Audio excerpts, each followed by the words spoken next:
الرحيم إن الله وملائكته يصلون على النبي يا أيها الذين آمنوا صلوا عليه وسلموا تسليما اللهم صل على سيدنا ومولانا محمد معدن الجود والكرم وآله الكرام وأصحابه العظام وابنه الكريم وبارك وسلم.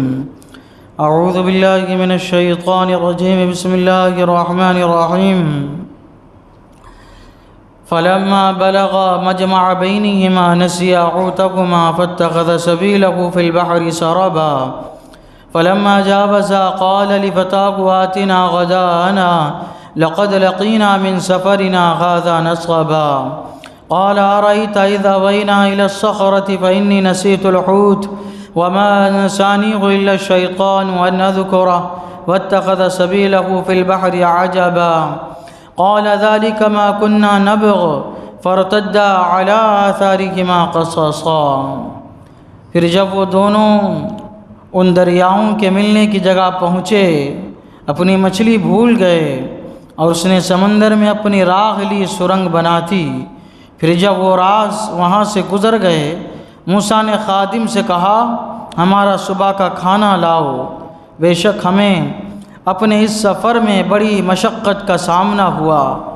بولا بھلا دیکھیے تو جب ہم نے اس چٹان کے پاس جگہ لی تھی تو بے شک میں مچھلی کو بھول گیا اور مجھے شیطان ہی نے بھلا دیا کہ میں اس کا مذکور ہوں اور اس نے تو سمندر میں اپنی راہ لی، اچنبا ہے.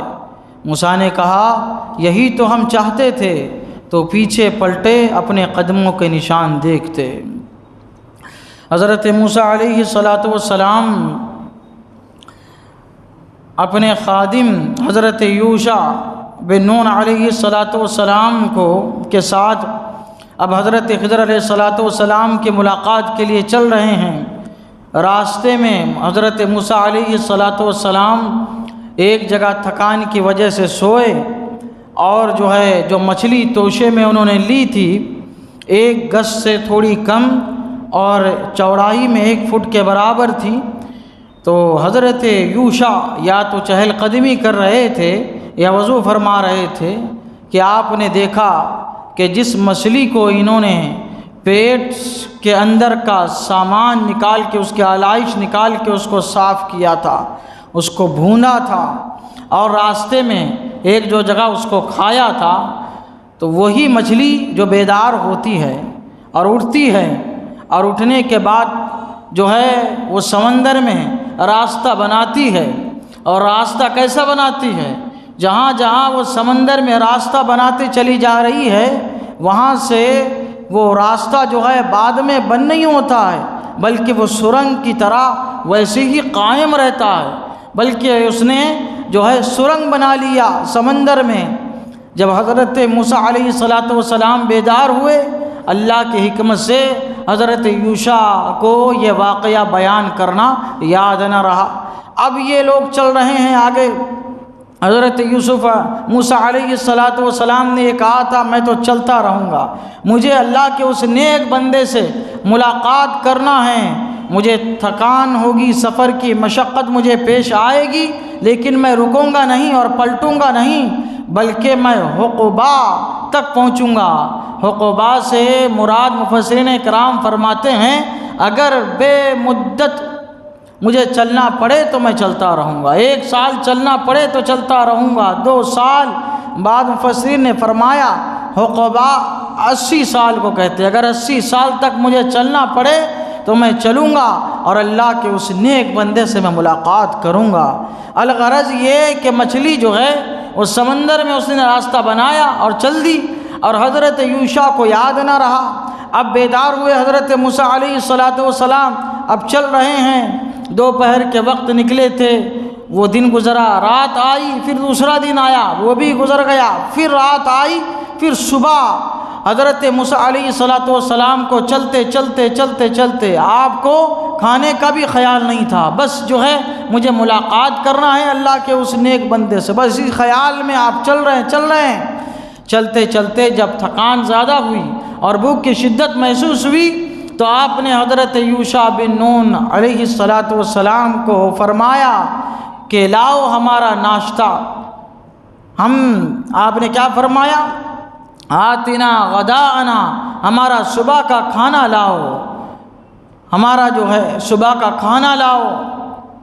حضرت یوشع بن نون علیہ السلام کو جب آپ نے فرمایا کہ ہمارا صبح کا کھانا لاؤ، بے شک ہمیں اس سفر میں بڑی مشقت کا سامنا ہوا ہے، تھکان ہے، بھوک کی شدت ہے، یہ سب چیزیں پیش آئی ہے سفر میں، تو پھر اللہ تعالیٰ فرماتا ہے حضرت یوشع بن نون نے عرض کیا، بھلا دیکھیے تو جب ہم نے اس چٹان کے پاس جگہ لی تھی تو بے شک میں مچھلی کو بھول گیا۔ انہوں نے عرض کیا، اے موسیٰ، اے اللہ کے نبی، جب ہم ایک جگہ ٹھہرے تھے جہاں پہ آپ نے آرام فرمایا تھا، وہ چٹان پہ ہم نے جو ہے اپنا توشہ دان رکھا تھا، تو میں نے ایک عجیب بات دیکھی کہ ہماری جو مچھلی ہے وہ زندہ ہو گئی، اور زندہ ہو کے اس نے سمندر میں راستہ بنا لیا۔ میں نے یہ عجیب بات دیکھی، لیکن اتنی عجیب بات یہ تو ہے، لیکن اس سے بڑی عجیب بات یہ ہے کہ میں آپ کے سامنے، آپ کے حضور اس کا ذکر کرنا ہی بھول گیا۔ ایسا لگتا ہے، اور وما انسانی الا الشیطان ان اذکرا، مجھے شیطان ہی نے بھلا دیا کہ میں اس کا ذکر آپ کے پاس کروں۔ اتنی عجیب بات ہے، یہ تو یاد رہنی چاہیے، لیکن اس کے باوجود بھی ذہن سے نکل گئی۔ اس کا مطلب یہ ہے کہ شیطان نے جو ہے اس بات کو بھلا دیا، اور اس نے تو سمندر میں اپنی راہ بنا لی تھی۔ مچھلی جو ہے جو اس کو ہم لائے تھے، وہ سمندر میں جو ہے اس نے اپنی راہ بنا لی اور چلی گئی۔ بڑی اچنبھے کی بات ہے۔ بعض مفسرین نے فرمایا کہ وہ جو مچھلی ہے اس کو تھوڑا تناول بھی کیا جا چکا تھا، اور ایک جگہ ہے، اس کا نام ہے سبا، وہاں پہ ایک مچھلی پائی جاتی ہے۔ وہاں کی جو مچھلی ہے تو اس کے بارے میں آتا ہے کہ وہاں کی مچھلی کا آدھا سر کٹا ہوا ہے، اور جو ہے اس کی ایک ہی آنکھ ہے، اور دیکھنے میں ایسا لگتا ہے کہ وہ کھائی ہوئی ہے، یہاں تک کہ جہاں سے جو حصہ کٹا ہوا اس میں کانٹا بھی نکلتا ہے۔ امام اندلسی یہ فرماتے ہیں کہ لوگ کہتے ہیں کہ یہ مچھلی اسی کے نسل سے ہے جو حضرت موسیٰ علیہ السلام اپنے ساتھ توشہ دان میں لے کے آئے تھے، تو وہ جو ہے لوگ جو ہے اس کی عزت کرتے ہیں، اس کا ادب احترام کرتے ہیں، جب ہاتھ لگتی ہے تو اس کو جو ہے وہ چھوڑ دیتے ہیں۔ اللہ تبارک و تعالی فرماتا ہے، قال ذلک ما كنا نبغ، موسیٰ نے کہا یہی تو ہم چاہتے تھے، یہی تو جگہ تھی جہاں پہ اللہ تعالیٰ نے ہم سے وعدہ فرمایا تھا کہ یہاں پہ اللہ کا نیک بندہ ملنے والا ہے، اسی کی تو ملاقات کے لیے ہم آئے تھے۔ قال ذلک ما كنا نبغ، یہی تو ہم کو پہنچنا تھا۔ فرتدا علی آثارہما قصصا، تو پیچھے پلٹے اپنے قدموں کے نشان دیکھتے۔ حضرت موسیٰ علیہ السلام نے پھر حضرت یوشع سے فرمایا کہ چلو جہاں وہ مچھلی گئی ہے، جہاں ہم ٹھہرے تھے، واپس ہم کو جو ہے اسی جگہ جانا ہے، وہیں پہ ہماری ملاقات اللہ تعالیٰ کے اس نیک بندے سے ہونے والی ہے۔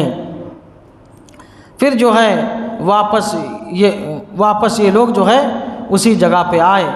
پھر وہاں پہ جو ہے کس طرح سے حضرت خضر علیہ السلام سے ملاقات ہوئی، اس کا ذکر انشاءاللہ آئندہ آیتوں میں آئے گا۔ اللہ تعالیٰ کی بارگاہ میں دعا ہے قرآن شریف سیکھنے سمجھنے اور اس کے مطابق ہم سب کو اپنی زندگی گزارنے کی توفیق عطا فرمائیں۔